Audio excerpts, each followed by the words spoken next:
Government milk स्कीमचा जो दूध मुक्ती प्रकल्प लातूर जिल्ह्यात उदगीर येथे आहे, तो सध्या पूर्णतः बंद अवस्थेत आहे.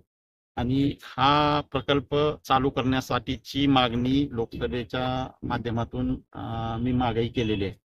त्या प्रकल्पाला आज भेट दिल्यानंतर असं लक्षात येत आहे की इथं चालू करण्यासारखी परिस्थिती ह्या सध्याच्या युनिटची नाही आहे. त्याला आता पूर्णतः चेंज करून याचं टोटल रिनोव्हेशन करण्याची गरज आहे, तरच हा प्रोजेक्ट चालू होऊ शकतो. आणि त्यासाठी येत्या काळामध्ये सेंट्रल गव्हर्नमेंटच्या माध्यमातून कशी मदत करता येईल त्यासाठी प्रयत्न करण्याची गरज आहे आणि ते मी नक्की करणार. मागच्या दिवसांमध्ये तुम्ही हा मुद्दा उपस्थित केला होता, त्याच्यानंतर काय प्रशासन काय काम केलं? प्रशासकीय लेवलवर त्या बाबतीत काय डेव्हलपमेंट झाली याच्या बाबतीत मला आतापर्यंत तिकडून काही माहिती आलेली नाही. आता जेव्हा मी दिल्लीला जाईन तेव्हा या बाबतीमध्ये फॉलोअप करून मंत्र्याशी प्रत्यक्ष भेटून या विषयावर चर्चा करण्याची गरज आहे असं मला वाटतं. आणि गेल्यानंतर प्रायोरिटी बेसिसवर ह्या विषयावर नक्कीच चर्चा त्यांच्याशी करण्याची माझी इच्छा.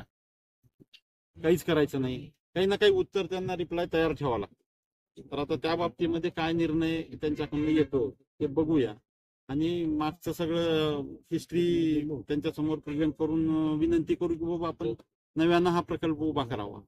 राज्य सरकारची भूमिका काय, कुठल्या परिस्थितीमध्ये शासकीय स्तरावर निर्णय चालवायचे मंत्रिमंडळामध्ये?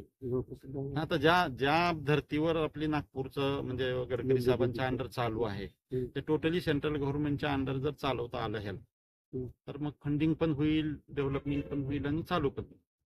आणि जर समजा त्यांनी जर करूच शकत नाही म्हणले तर मग ह्याचा काहीतरी दुसरा चांगला वापर कुठल्या तरी इंडस्ट्रीसाठी करा असं सुद्धा आपण म्हणू शकतो.